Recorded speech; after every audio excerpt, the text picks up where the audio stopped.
Bon, OK, on va commencer. Et comme d'habitude, ça commence par quoi? Le rutabaga. Hey, là, il nous en reste juste 41. Dans les 41, ça me prend des volontaires. Parce qu'il faut que je les passe en premier, vous le savez. Moisson, oui, est une banque alimentaire, oui, va chercher les denrées chez les fournisseurs et les redistribuer à travers les organismes, mais ça, c'est de la nourriture, mais on se devait d'offrir plus que de l'alimentaire. Bon, OK, là, on vous passe la part, là. Qui voudrait avoir des navets?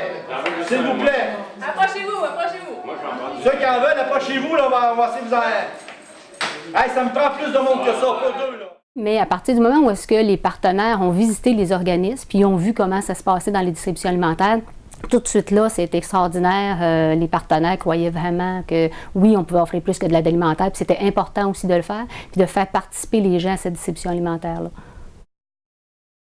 Parce que la distribution alimentaire, ça semble, pour quelqu'un qui ne connaît pas ça, ça semble bien facile, mais c'est complexe. Puis c'est là aussi que j'ai vu toute la complexité de ça, puis qu'on s'est dit, bien là, il faut travailler fort pour mettre sur pied un projet.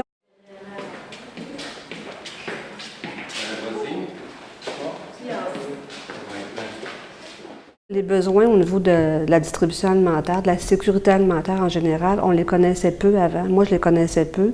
Puis même, je te dirais, l'ensemble des groupes, tu sais, de la table de concertation en sécurité alimentaire, on les connaissait peu aussi parce que chacun travaillait dans son domaine. Tu sais, bon, la personne qui fait des cuisines collectives, elle connaît bien ses gens, mais on ne connaissait pas l'ampleur des besoins sur notre territoire. Tu sais, puis on sait même qu'il y a même des gens, tu sais, qui en auraient besoin d'aide alimentaire parce qu'ils n'y vont même pas, là, tu sais.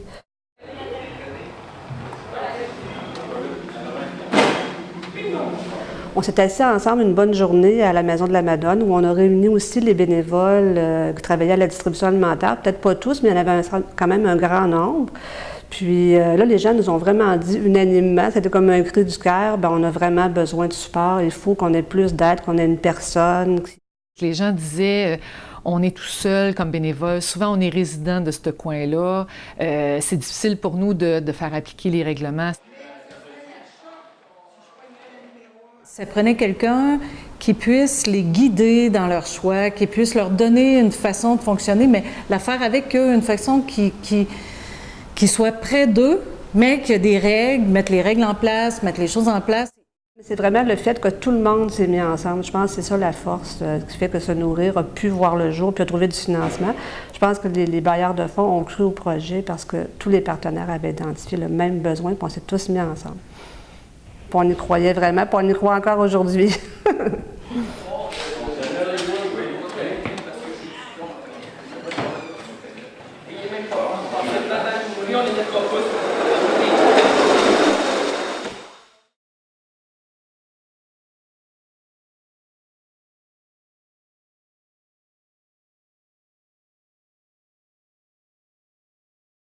Bien, être pauvre, c'est pas toujours facile d'accepter de demander de l'aide. Ça faut piler sur notre orgueil aussi. Parce que être pauvre, c'est pas un choix, c'est un état d'être. C'est ça que je veux dire. Toi, est-ce que tu as trouvé ça difficile de demander de l'aide? Au début, oui. Au début, oui, parce qu'on a peu d'estime de soi. Dans le statut social, on est en bas de l'échelle.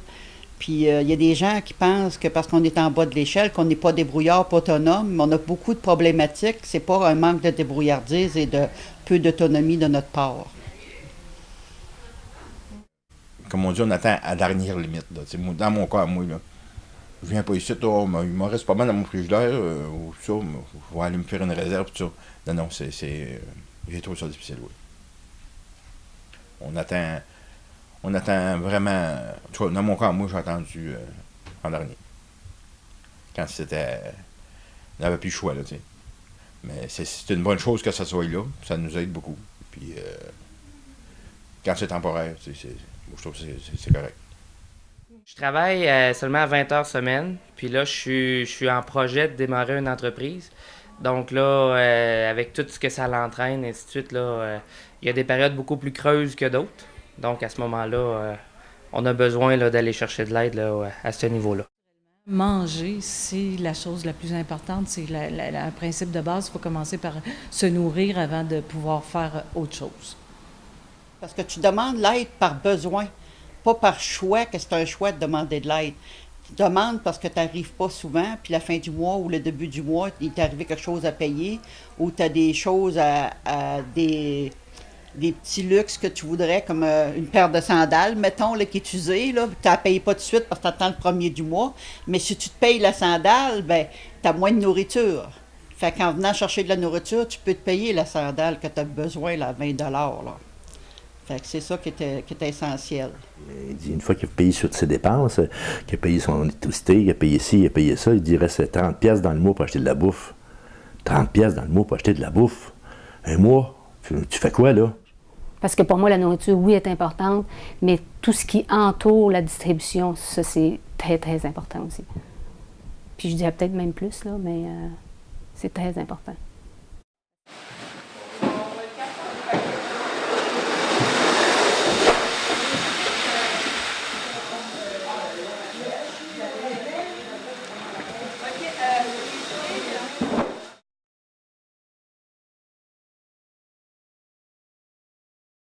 Mais toutes les méthodes qui ont été développées avec les bénévoles et les utilisateurs, c'est toutes des méthodes qui visent à rendre la distribution alimentaire le plus près possible des valeurs là, de la distribution.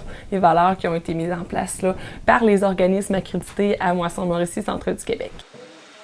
Les denrées arrivent, il faut tout compter, il faut tout trier. Puis on peut faire la division des denrées pour que ce soit vraiment fait d'une façon équitable. Et donc, dans ce cas-là, on s'assure que tout le monde va avoir de chaque denrée jusqu'à la fin. Tout le monde a droit à chaque provision, mais en quantité déterminée selon si on est une petite famille, une moyenne famille ou une grosse famille. Puis c'est normal parce que si tu es tout seul, ben, tu manges moins. Je me suis habituée à cette situation-là, de compter les choses, les pains et tout ça. Puis là, je vois que, bon, ben, c'est équitable pour tout le monde, finalement, tu sais. C'est équitable selon nos besoins, selon la grosseur de nos familles. Et puis, c'est comme un mot d'ordre qui règne partout, puis les gens respectent ça. Donc, ça cause pas de problème à ce niveau-là. Les gens se respectent beaucoup au niveau de la distribution. Dans ma poche. Est-ce que tu peux me répéter, s'il te plaît? On l'a pas fini, il faut que je marque ça après. Les dessins, tu dois pas compter, hein? Yann? On n'a pas compté les dessins.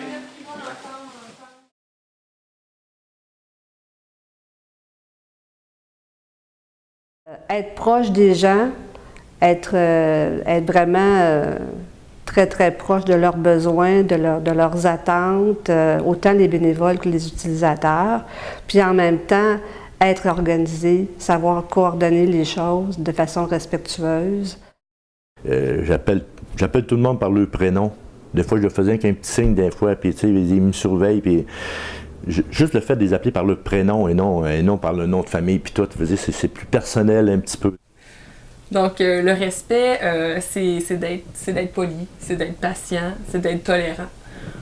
C'est de s'assurer que tout le monde là, est traité d'une bonne façon là, durant la distribution alimentaire. Avant, les gens, ils choisissaient pas leur nourriture. Les sacs étaient préparés. Une grosse famille, on donnait 3 sacs, une moyenne 2, une petite 1. Maintenant, on sépare chaque aliment dans des catégories différentes. Puis chaque personne, mettons, a le droit. Si tu as le droit à 2 choses, c'est toi qui choisis les 2 choses que tu veux. C'est intéressant quand les gens peuvent vraiment choisir là, ce qu'ils veulent prendre. Donc, le bénévole est là, il informe, il dit « Madame, vous pouvez prendre 3 tomates si vous voulez ». Puis la personne se sert, donc le bénévole est vraiment plus là pour échanger avec l'utilisateur. C'est vrai que c'est comme une épicerie, là, ça commence les légumes, tout ça, puis on ramasse les choses qui sont là et qui nous intéressent. Là. Si moi, en tout cas dans mon cas, quand j'en avais pas de besoin, j'en laisse pour les autres, parce que je ramène tout ce qu'on a de besoin. Là. Si on n'en mange pas, on le prend pas. Là, fait que c'est comme ça, oui, c'est bien organisé, avec le chariot, on fait le tour de la table, puis on a vraiment le temps de choisir nos choses. Puis si on n'est pas poussé, dépêchez-vous, là, on fait le tour, puis ça va bien.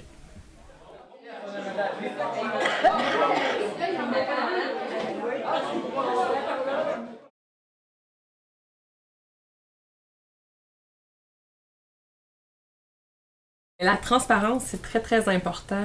C'est de s'assurer que le fonctionnement est vraiment connu et compris de tout le monde.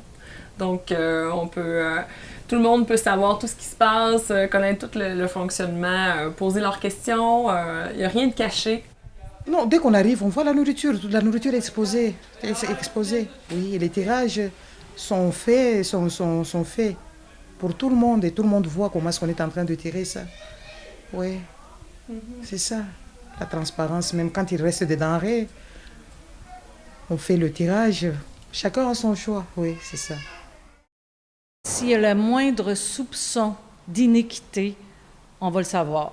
Il faut être capable d'y répondre. C'est pour ça que les règles devaient être claires et transparentes pour que tout le monde puisse les savoir et les connaître.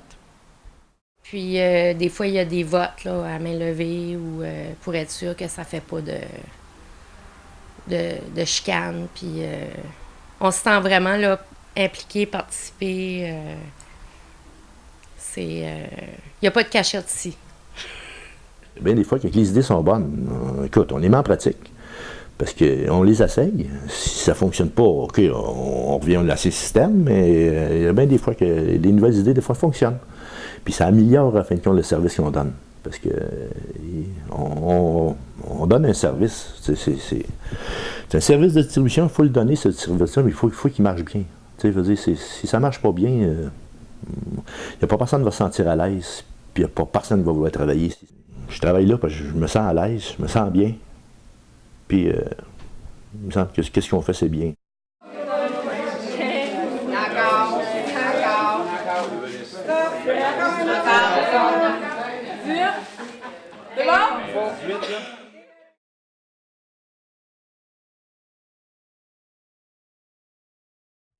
Les gens du secteur, il y a une dizaine de personnes qui viennent donner du bénévolat, consacrer le temps à aider. Puis c'est une bonne chose parce qu'au début, ils ont eu de la misère à trouver des bénévoles parce que les gens appauvris sont habitués de se tenir en clan ou d'être chez eux ou de réserver. On est pauvre, on reste dans notre coin, puis on n'ose pas trop bouger puis se faire voir parce qu'on dérange des fois. La pauvreté, ça dérange. Puis vu que la pauvreté, ça dérange, on se tient comme plus fermé.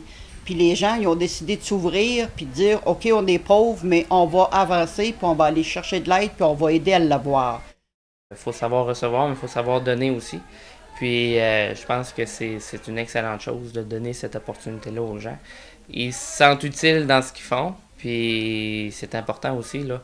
On essaie, de cette façon-là, on travaille pas juste à donner de la nourriture, mais aussi à travailler au niveau de la valorisation des gens. Et puis je pense que c'est une excellente chose qui va vraiment aider les gens. Est-ce que tu penses qu'ils ont les compétences pour organiser la distribution? Oui. C'est sûr, c'est bien qu'il y ait de la supervision, ainsi de suite, pour amener un centre dans l'équipe. C'est essentiel. Mais avec l'encadrement, la supervision, puis tout ça, oui, les gens sont compétents pour faire ça. Puis ça amène une part de nous, si on peut dire, dans tout ça. Ça rend les choses accessibles. Tous mes bénévoles ici, c'est des personnes responsables. Tu sais, j'ai responsable de fruits, responsable de légumes. On est quasiment une vraie épicerie. Tu sais, j'ai tout le temps les mêmes personnes aux mêmes places. Tout le monde sait qu'est-ce qu'il y a à faire. Ça va super bien. Tout le monde qui veut s'engager, je pense qu'ils peuvent le faire et s'impliquer à leur niveau, à leur degré. Je sais qu'il y a des gens qui ont des difficultés à lire, à écrire, ils sont capables d'être bénévoles quand même. Il y a des gens qui ont des problèmes de santé mentale qui sont capables aussi. Tout le monde peut s'engager à sa façon. Fait que oui, c'est un milieu de vie pour moi. Fait que ça aussi, je trouve que le projet Se nourrir a permis de faire sortir les bénévoles de l'ombre, de mieux les connaître, puis de voir leur travail, qui est vraiment, comme je disais tantôt au début, là, c'est un travail quand même essentiel, puis qui n'est pas facile, puis qui demande beaucoup de doigté, de délicatesse. Puis tu travailles avec des personnes qui ont des besoins, puis en plus, on sait qu'il y a beaucoup de bénévoles qui sont eux-mêmes utilisateurs de l'aide alimentaire. Donc, ils vivent les deux côtés. Là, ils en ont besoin, puis en même temps, ils s'engagent dans l'action. Mais la beauté de ça, c'est de voir justement que ces personnes-là s'engagent dans l'action. Puis, ils ne viennent pas juste chercher quelque chose, mais ils le font pour eux, puis ils le font pour leur communauté aussi. Puis, ils grandissent là-dedans parce qu'ils apprennent un paquet de choses. Fait que ça, je trouve que vraiment, c'est un bénévolat qui est extraordinaire, puis qui est enrichissant, puis qui peut se développer à différents niveaux à travers la distribution alimentaire, parce que tu peux apprendre plein de choses là-dedans, autant au niveau de l'alimentation, autant au niveau de toute l'organisation, la structure, compter les denrées, l'accueil. Ils aiment beaucoup faire la distribution alimentaire, mais je dirais surtout qu'ils aiment ça, la fierté d'être en action et de faire quelque chose pour les autres. Moi, ça me rend heureuse. Ça me donne beaucoup d'amour en dedans. Parce que, regarde, les gens là, qui ont de la difficulté, je me dis, au moins, à soir, ils vont manger, tu sais. Puis s'il y en avait plus, je suis encore plus contente. Tu sais? C'est un sentiment de bien-être que je ressens pour ça. Ils font ça avec amour, c'est l'amour qu'ils ont, oui. Et ils aiment ça, c'est la raison pour laquelle ils sont en train de travailler pour les autres. Ah, c'est vrai.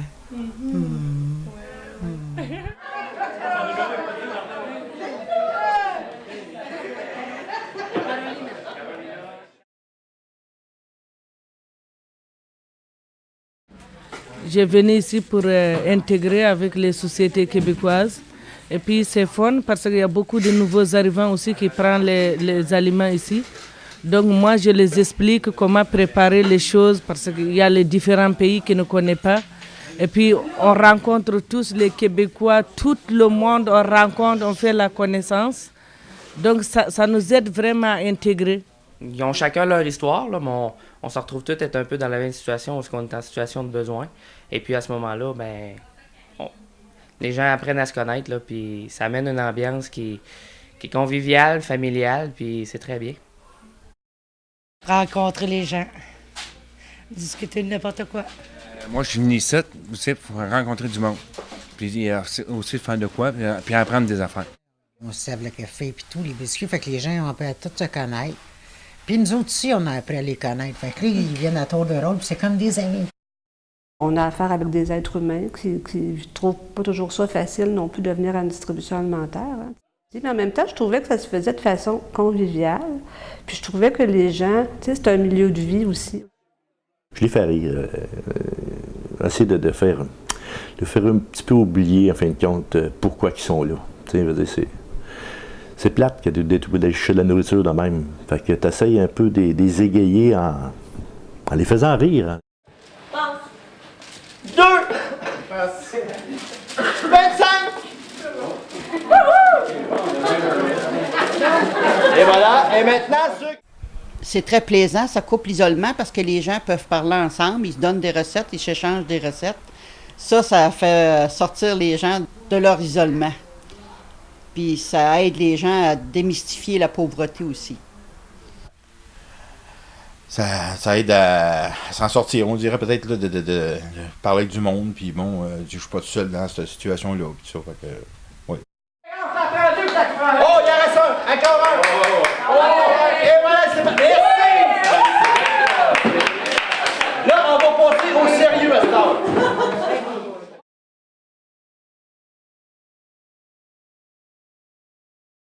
Si le projet Se nourrir, agir, se développer est rendu où est-ce qu'il est rendu, c'est parce qu'on a travaillé en partenariat, tout le monde ensemble, et on y a cru tout le monde ensemble. C'est ça qui est magique, qui est fantastique.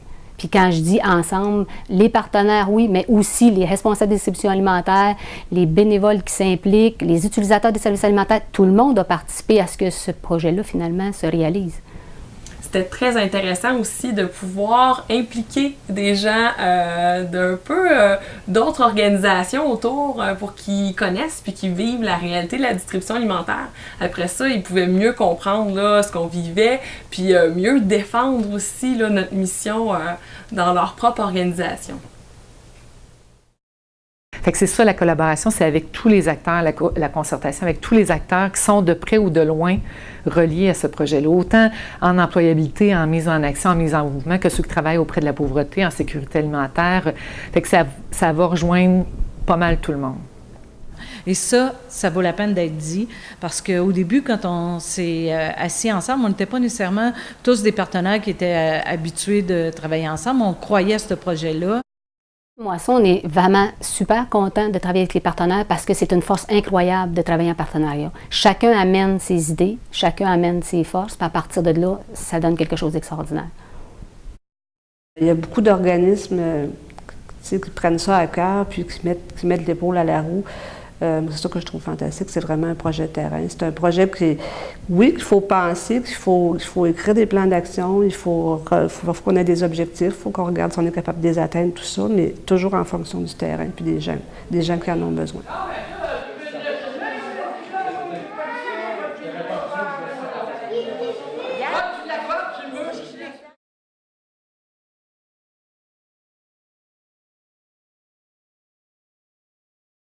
Pour se nourrir, je voudrais que les gouvernements, si tu veux, là, les paliers gouvernementaux en santé, services sociaux, emploi, reconnaissent de façon quasiment définitive, si tu veux, entre guillemets, là, ce besoin-là, qu'on n'ait pas à se battre tout le temps là, pour prouver qu'il y a des besoins puis aller chercher des sous.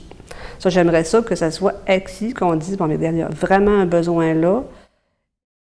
Bien, tu as tout dans le titre. En fait, on a choisi un titre long comme ça parce qu'il y a tout dedans.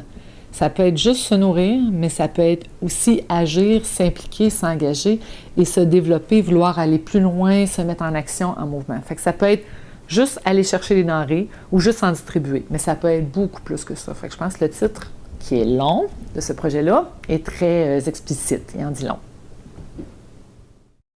Sensibiliser les élus, sensibiliser les décideurs, puis permettre aux gens aussi d'avoir un meilleur revenu, parce que c'est pas toujours facile, quelqu'un, surtout une personne seule, quand on pense qu'elle a 500 $ par mois, puis qu'elle doit payer son logement, se nourrir, se vêtir, c'est sûr qu'elle va couper sur l'alimentation. Fait que je pense qu'il faut travailler un petit peu sur tous les volets, puis il faut travailler directement avec les gens. Ça, je pense que pour se nourrir, moi, je ne veux pas qu'on perde ça de vue. Même si je disais que ça prend des personnes pour épauler, des personnes salariées, ça va nous prendre du financement, c'est sûr, mais il faut le faire avec les gens, avec les utilisateurs, avec les bénévoles. Puis il faut prendre leurs idées, parce que je pense qu'on a des super bonnes idées. Ils ont juste besoin d'être écoutés, comme on le fait dans le projet Se nourrir, d'être écoutés, de mettre en œuvre certaines de leurs idées. Je pense que c'est en mettant tout ce beau monde-là ensemble que le projet va pouvoir se développer, puis pouvoir assurer peut-être les différentes étapes du continuum. Pour moi, le se nourrir, c'est vraiment... Ça va au-delà de juste, comme je disais tantôt, de juste l'aide alimentaire. Il faut partir de là, il faut mieux l'organiser, la structurer, la supporter comme tu fais dans ton rôle d'organisatrice communautaire. Mais il faut relier tout ça ensemble. Toutes les actions en sécurité alimentaire, il faut les relier. Autant le travail avec les popotes, les jardins, les cuisines collectives. C'est de voir que tout ça, tout le monde ensemble, on a fait la différence. Puis que c'est la personne qui était au cœur de nos actions. C'est ce qui est le plus important. Parce qu'il ne faut jamais perdre de vue que c'est la personne avant tout. Derrière chaque personne, il y a une histoire. Souvent, on veut se fermer les yeux sur ces choses-là. On ne veut pas les voir, on ne veut pas connaître. Mais c'est pas tout le monde qui sont ici par choix. Et puis, les personnes qui sont ici, ils n'ont pas nécessairement le goût d'être ici. Mais quelque part, on n'a pas le choix d'être là. Si on veut rejoindre les deux bouts à un moment donné. Donc, le fait de connaître ces histoires-là, je pense que ça pourrait sensibiliser les gens à la cause, puis aussi à enlever ces préjugés-là, que les gens sont là parce qu'ils sont là, parce qu'ils veulent être là. Moi, ce que j'aimerais, c'est remercier ceux qui font les commanditaires, qui donnent la nourriture à Moisson. Parce que grâce à eux, nous qui sommes plus pauvres que la moyenne des personnes, ben, on peut arriver à vivre mieux. Puis ça, c'est un grand merci à lui donner. Puis je compatis sur l'aide qu'on a, parce que c'est pas toujours facile à aller chercher. Mais grâce à eux, on bouge, puis on est capable de foncer parce qu'on sait qu'ils sont là pour nous aider monétairement, en nous donnant des dons. Puis ça, c'est gratifiant de savoir qu'il y a du monde comme ça qui existe. Merci. Mais je sais, moi je crois fermement que s'il n'y avait pas des gens comme vous qui ont voué leur avenir à ce genre d'œuvre-là, on n'en aurait probablement pas. Donc j'espère que vous et d'autres comme vous, l'âme missionnaire, la vocation, que vous allez continuer malgré tout. Parce que je ne pense pas que ça va devenir de plus en plus facile, au contraire. Mais déjà, on peut vous dire un fier merci. Et les gens, quand ils sortent d'ici, ils ont vu un peu de, comment on dit, de charité. De charité vraiment charitable qui viennent de vous-même. Et ça nourrit pas seulement le corps, ça nourrit aussi l'âme. Et vous avez vu un peu dans les gens, les bénéficiaires, il y a comme un genre d'esprit communautaire qui se crée et qui se savoure. Des gens qui en ont souvent pas de témoignages de ce genre-là. J'espère de tout mon cœur que vous allez pouvoir continuer. C'est mon vœu pour vous et pour nous. On a offert finalement des petits bonheurs. On les a pas emballés, mais on les a offert des petits bonheurs pour qu'ils partent chez eux. Puis oui, ils repartent avec un sac dans lequel il y a de la nourriture, mais ils repartent avec l'esprit, le cœur peut-être plus léger aussi. Plus heureux. Oui, Un grand merci pour tout et en tout.